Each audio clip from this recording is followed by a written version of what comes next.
दिग्गज क्रिकेट खिलाड़ी हार्दिक पांड्या और उनकी पत्नी नताशा के तलाक की खबरें इन दिनों खूब सुर्खियां बटोर रही हैं। खबरों में दावा किया जा रहा है कि कपल ने तलाक का फैसला लिया और हार्दिक की पत्नी नताशा ने तलाक के बदले संपत्ति का 70% हिस्सा भी मांगा। हालांकि हार्दिक और नताशा के तलाक की खबरों की अभी आधिकारिक पुष्टि नहीं हुई है, लेकिन तलाक के इस तरह के मामले इनकम टैक्स का भी विषय बन जाते हैं। लोगों के मन में अक्सर ये सवाल तो आता ही होगा कि क्या तलाक में मिले पैसों पर भी टैक्स देना पड़ता है? अगर हाँ, तो इस पर कितना टैक्स लगता है? नमस्कार, मैं हूँ सुकृति रॉय चैटर्जी और बोल्ड स्काई में आप सभी का स्वागत है। तलाक में मिले पैसों पर टैक्स लगता है या नहीं, वो जानने से पहले ये समझना जरूरी है कि आखिर एलिमनी है क्या।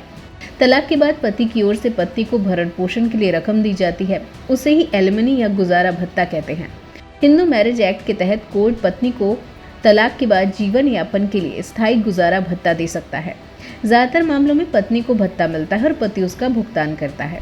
कुछ मामलों में कोर्ट इससे उलट भी फैसला सुनाता है और पत्नी को तलाक के बाद पति के जीवन यापन के लिए एलिमनी का भुगतान करने को कहता है।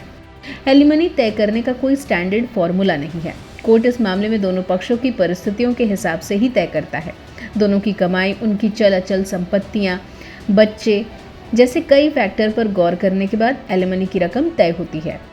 एलिमनी का भुगतान दो तरीके से होता है, या तो एक मुश्त भुगतान कर दे या फिर हर महीने या 6 महीने में किस्तों में भुगतान करे।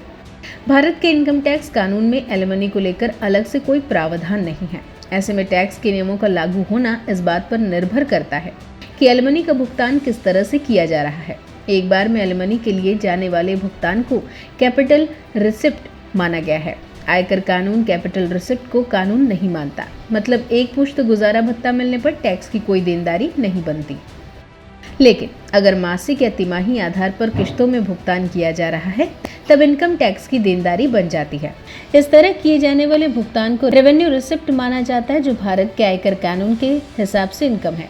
जैसे ही इसे इनकम मान लिया गया, मतलब इनकम टैक्स की देनदारी बन गई। ऐसे मामलों में टैक्स का कैलकुलेशन एलिमनी पाने वाले के स्लैब के हिसाब से तय होता है। ऐसे में देखना जरूरी है कि एक मुश्त एलिमनी को जब कैश में दिया जाए, तभी उस पर टैक्स छूट का लाभ मिलेगा। फिलहाल इस वीडियो में इतना ही। वीडियो को लाइक और शेयर करें, साथ ही चैनल को सब्सक्राइब करना ना भूलें।